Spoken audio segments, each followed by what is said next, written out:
Pourcentage in point, autrement appelé le pips. Le pourcentage in point, considéré comme l'unité de mesure en trading, représente la variation la plus petite dans une paire de devises. Habituellement, c'est le quatrième point décimal. Bien que de nombreux courtiers codent à l'aide de la cinquième décimale, cependant la cinquième décimale n'a pas vraiment d'influence sur le prix car elle varie très vite. Donc si nous prenons notre cotation de l'euro-dollar ici, donc considérez réellement que le pips est 2. Donc, la quatrième décimale, c'est ce que est considéré comme le pips. Alors, quand la quatrième décimale va continuer à évoluer de 8 jusqu'à 9, au lieu que ça ne soit 10 ici, ça va automatiquement influencer la troisième décimale qui va se transformer ici en 1. Donc, réellement, le pips est considéré comme l'unité de mesure. Donc, le pips nous permet non seulement de mesurer une impulsion haussière, par exemple, ou une impulsion baissière, alors une tendance haussière ou une tendance baissière, par exemple. Donc, je vais essayer de mesurer cette impulsion haussière ici, là, pour voir réellement ça nous a donné combien de pips. Alors, pour ça, il me faut non seulement une calculatrice, mais je vais prendre une ligne horizontale ici pour pouvoir déterminer le niveau du prix. Donc, ici, je vais faire descendre ici. OK. Donc, je vais copier ça. Je vais envoyer ça ici. Au niveau du point le plus élevé, ici, le point le plus haut. Donc, je mets ça ici. OK. Donc, là-bas, c'est bon. Alors, pour pouvoir calculer le nombre de pips que ce mouvement a généré, je mets une flèche pour que vous puissiez voir très bien. Donc, je vais calculer ici le mouvement là, jusqu'en haut ici.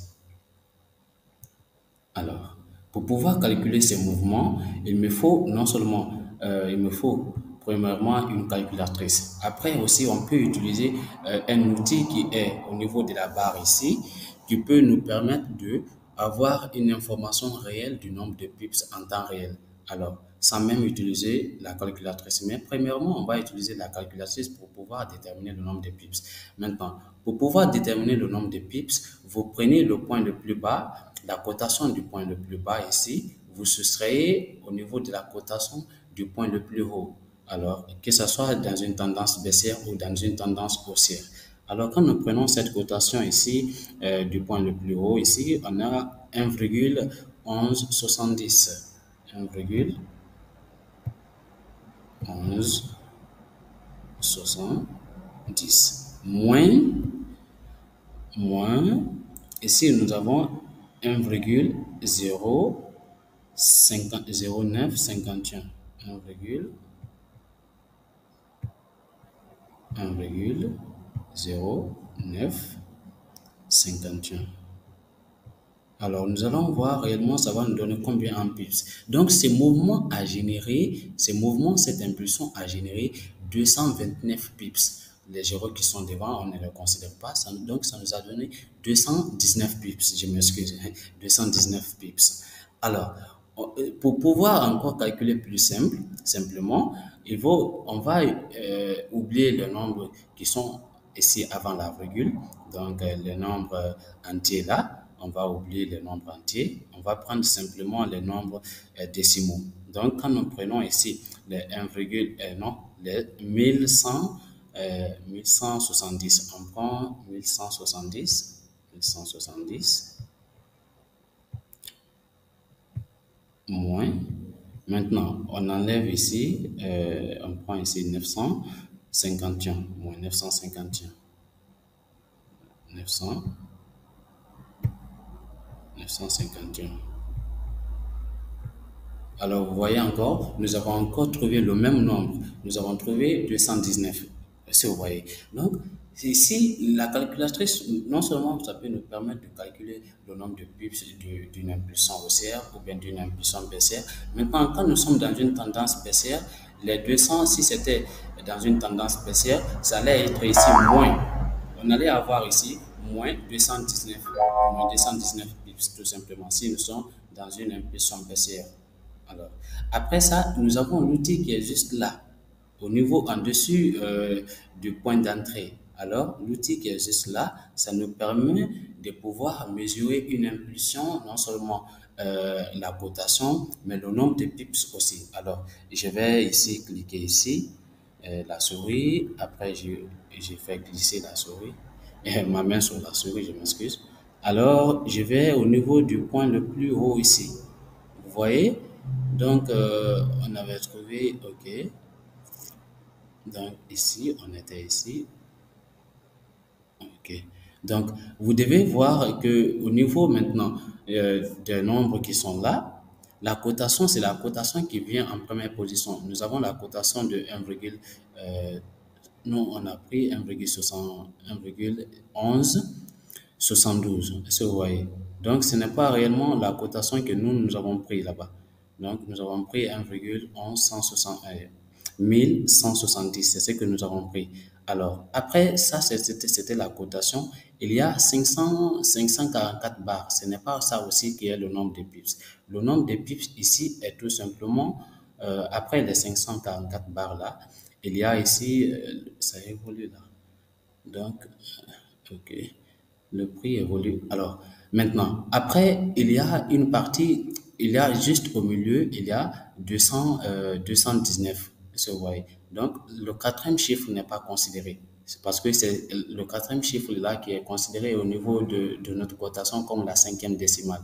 Ce n'est pas considéré comme le pips parce que ça varie trop vite. Alors, on prend seulement les trois premiers chiffres.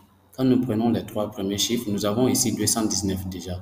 Est-ce que vous voyez? Donc, le prix évolue, c'est pourquoi ça change. Nous avons 219. Vous voyez, non? Il y a 219 points. Les 219 points là, c'est ce qui est considéré comme le nombre de pips. Vous voyez?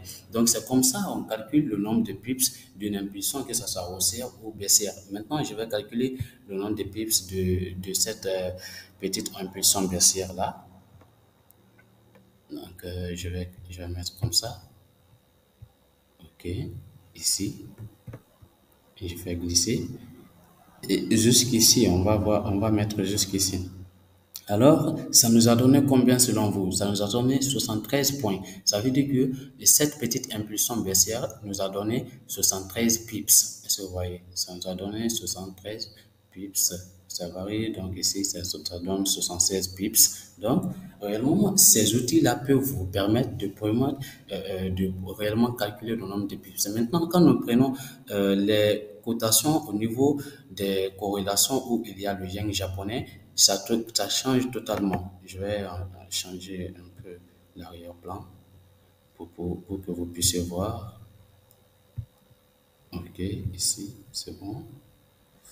Mais la couleur aussi, et je vais faire ça rapidement. OK, on va maintenir comme ça. Alors, la cotation n'est pas sortie. Écoute, le gris noir. Le prix,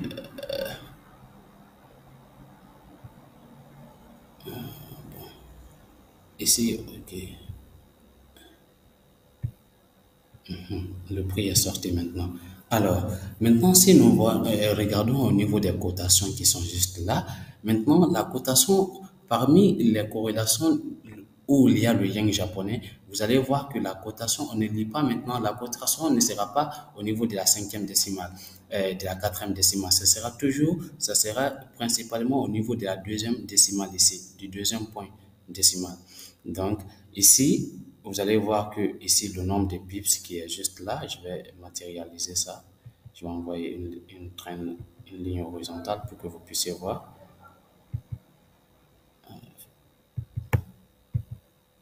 OK.